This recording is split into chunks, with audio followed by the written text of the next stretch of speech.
আসসালামু আলাইকুম রহমতুল্লাহ। হোম টুটু একাডেমিতে তোমাদের জানাই স্বাগত।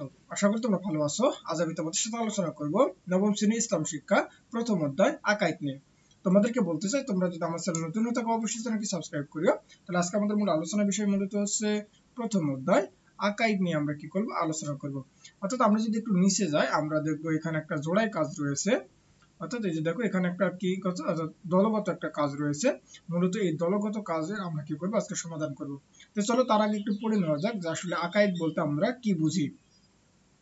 তাহলে এখানে আমাদেরকে কি বলতেছে যে প্রিয় শিক্ষার্থী, তুমি একটি বিষয় লক্ষ্য করেছো যে ষষ্ঠ শ্রেণী থেকে শুরু করে প্রতি শ্রেণীতে তোমাদের ইসলাম শিক্ষা বইয়ের প্রথম অধ্যায়টি আকাইদ সংক্রান্ত। তোমার নিশ্চয়ই মনে আছে যে আকাইদ মানে হচ্ছে বিশ্বাসমালা, ঈমান ও ইসলামের কিছু মৌলিক বিষয় আছে যেগুলোতে আহ, সেগুলোতে দৃঢ় বিশ্বাস স্থাপন করতে হয় এবং এসব বিশ্বাসকে বলা হয় আকাইদ। আকাইদের বিষয়সমূহের মধ্যে সর্বপ্রথম হলো আল্লাহর উপর ঈমান।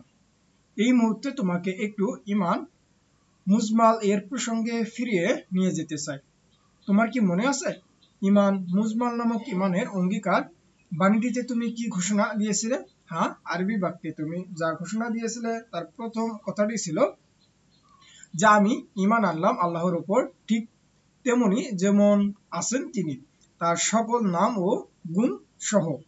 এই কথাটি থেকেই কিন্তু বিষয়টি আমাদের কাছে একেবারে স্পষ্ট যে সবার আগে আমাদেরকে আল্লাহ তাআলার প্রতি ঈমান আনতে হবে। আল কোরআনে তার অনেকগুলো গুণবাচক নাম উল্লেখ করা হয়েছে এবং এই নামসমূহের তাৎপর্য জেনে যে সেসবের উপর দৃঢ় বিশ্বাস স্থাপন করতে হবে। তোমাদের মনে আছে যে সপ্তম শ্রেণীতে আল্লাহর পরিচয় শিরোনামে তোমরা আল্লাহ তাআলার সত্তাগত পরিচয় জেনেছিলে এবং এছাড়া ষষ্ঠ শ্রেণীতে শুরু থেকেই প্রতি শ্রেণীতে তোমরা আল্লাহ তাআলার গুণবাচক নামসমূহের মধ্যে বেশ কয়েকটি গুণবাচক নামের পরিচয় জেনেছো।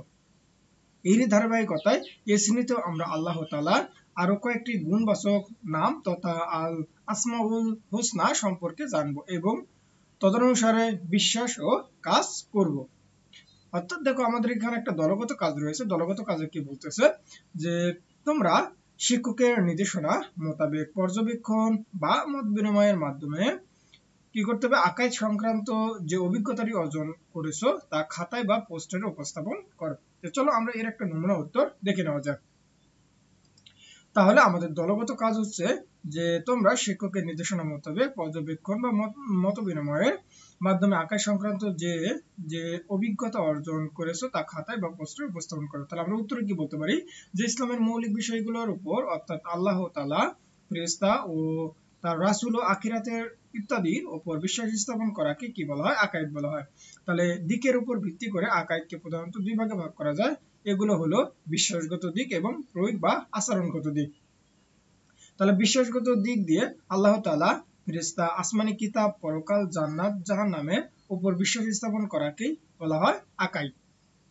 তারপরে প্রয়োগিক দিক অর্থে নামাজ, রোজা, হজ, যাকাত ইত্যাদি ইবাদতভাবে বিশ্বাস স্থাপনের মাধ্যমে পালন করাকেই কি বলা হয়, আকাইদ বলা হয়। তাহলে ইসলামের মূল বিষয় হচ্ছে আকাইদ, তাই আকাইদেই বিশ্বাস স্থাপন না করলে কখনো ইসলাম ধর্মে দীক্ষিত হওয়া যায় না।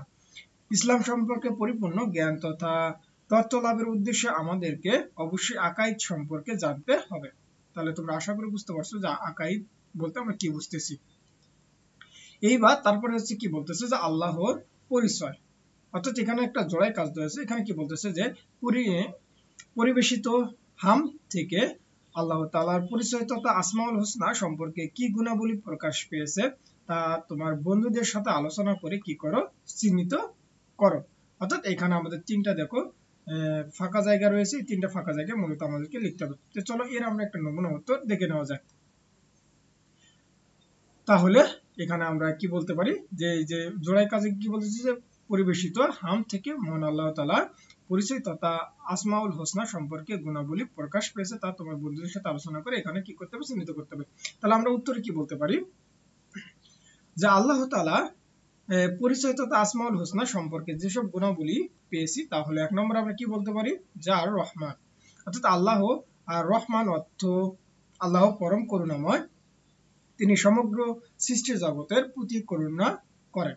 তারপর দুই নম্বর হচ্ছে আর রহিম, মানে আল্লাহ আর রহিম অর্থ আল্লাহ অসীম দয়ালু ও পরম অনুগ্রহশীল, এবং তিনি ইমানদারগণকে দুনিয়া ও আখিরাতে বিশেষভাবে দয়া করবেন। আর 3 নম্বরে হচ্ছে আমাদের কি আল মালিকু, অর্থাৎ আল্লাহ তাআলা মালিকু, অর্থাৎ আল্লাহ বাদশা বা অধিপতি, আসমান ও জমিনে আল্লাহর হুকুমেই নিয়ন্ত্রিত হয় এবং তিনি সমগ্র জগতের মালিক। তাহলে আশা করি তোমরা এতটুকু বুঝতে পারছো। তাহলে এখানে আমাদের কি বলতেছে যে মহান আল্লাহর অসংখ্য গুণবাচক নাম রয়েছে এবং এই সকল গুণবাচক নামের মধ্যে তার পরিচয় পাওয়া যায়, এবং আসো আমরা মহান আল্লাহর কয়েকটি গুণবাচক নামের মাধ্যমে কি তার পরিচয়। অর্থাৎ এখানে দেখো তোমার বেশ কিছু গুণবাচক নাম দেওয়া আছে, যেমন আল্লাহু, রাউফুল, অর্থাৎ এইরকম তোমরা এগুলো একটু পড়লে এখান থেকে বুঝতে পারবে। তাহলে আজকের মতো এই পর্যন্তই। তোমরা সকলে ভালো থাকবে, সুস্থ থাকবে। আল্লাহ হাফেজ।